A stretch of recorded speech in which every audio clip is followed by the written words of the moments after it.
Hi, this is Robert Gephardt from ThisWeekIn.Asia. This Week in Asia brings you news and interviews with upstarts and trailblazers from all across Asia.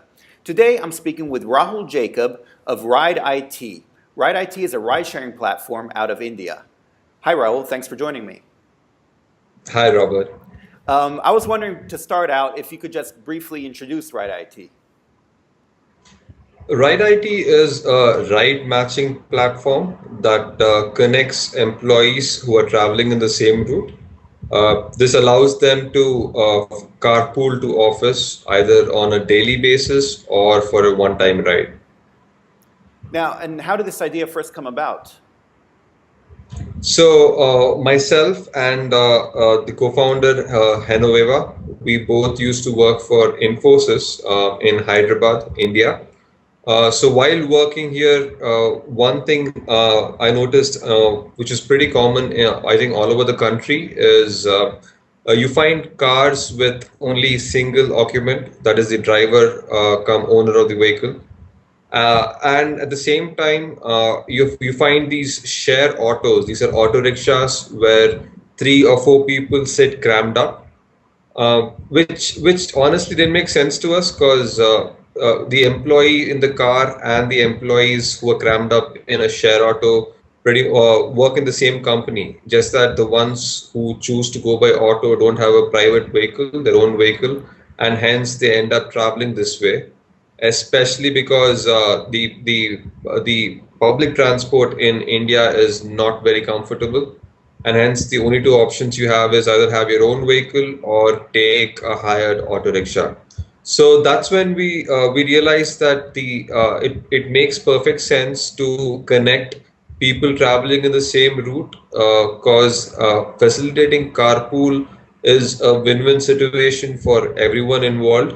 The one who offers the carpool saves money, and those who get to travel as passengers, they basically get a very comfortable and cheap mode of transport to office, and hence the idea came.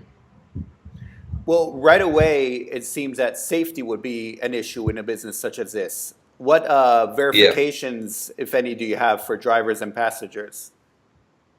So safety is a huge concern, especially in India. So what we've done is we have made this service exclusively for working professionals. Now, by this, what I mean is we use corporate email ID of companies to verify the employer of the new user. This ensures that whoever you meet via RideIT is an employee of a reputed company, and these companies normally have their own background verification before hiring any new person. So that assures a certain level of safety. Additionally, we also have the option of we have the option for women to have women only carpools.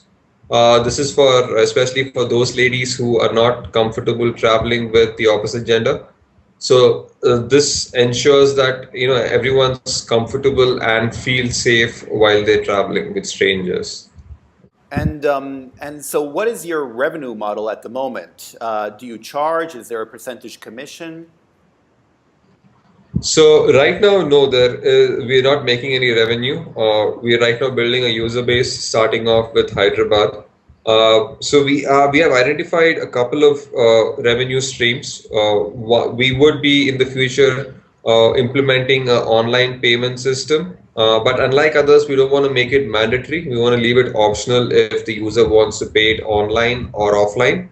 If it is online, we would obviously be charging a small commission, which would be a source of revenue for us. But we're also working on partnerships with brands which allow them to connect with our users, and in the process, we could identify a new source of revenue as well. Right. But so then, for the moment, though, you're just concentrating on getting new users. Yeah. And what growth have you been seeing in terms of users or in sales or customers, let's say? So in Hyderabad alone, we've partnered with 44 companies. and we have over 8,000 registered users, and all of these are corporate employees. And this we've achieved pretty soon because the companies we partner with, they promote us within their organization. So this allows us to get new users without spending much on marketing itself. So this is our free intercompany platform. So one revenue source we've identified is also offering private platforms for major companies. So a company, for example, with over 5, 10,000 users and who want to have their own private platform, we also offer that service, which is a B2B model, which obviously works in a commission in a monthly subscription way. And have you received any outside investments so far? Not yet. So we are also looking at raising some funds so that we could expand outside, consolidate Hyderabad and then expand outside the city.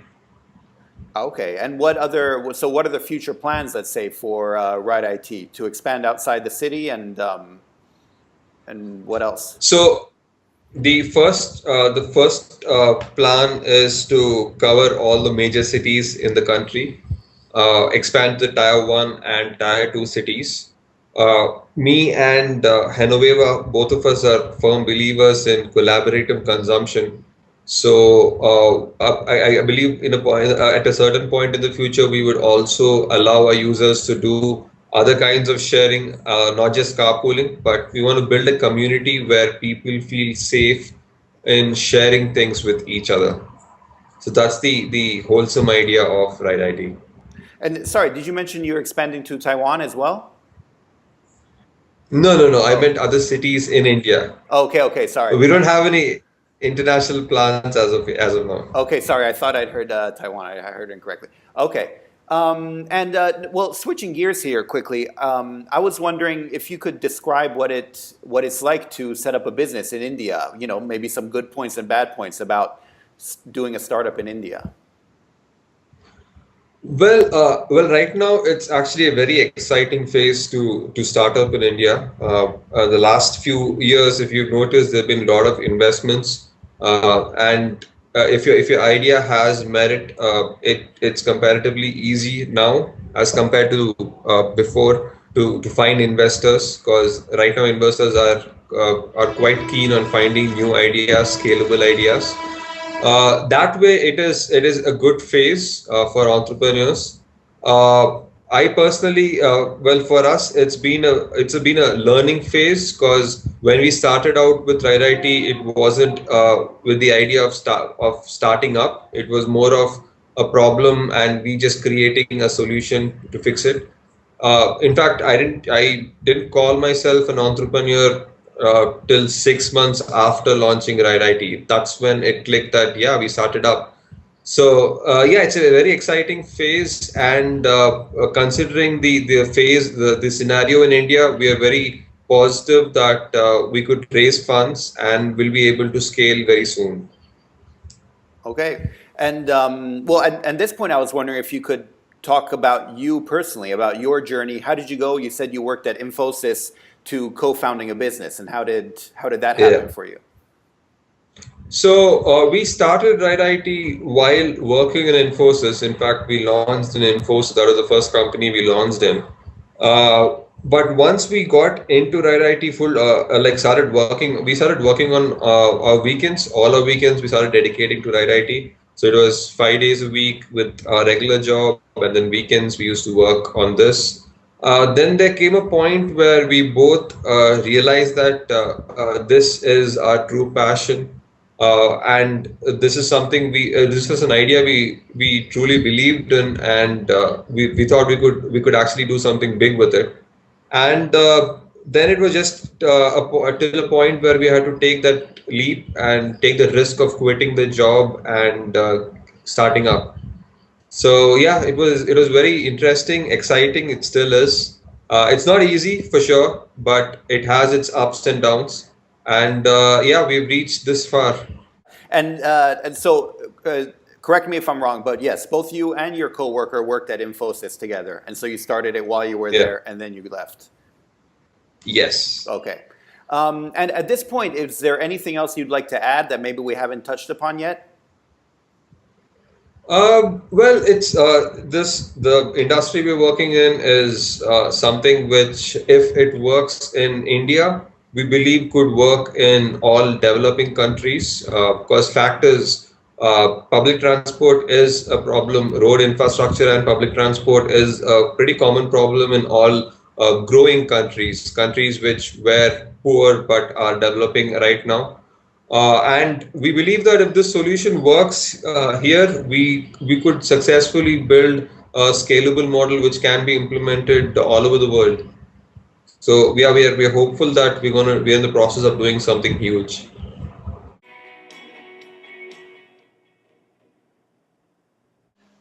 Thank you for watching. For more videos and interviews, please subscribe to our YouTube channel or like us on Facebook.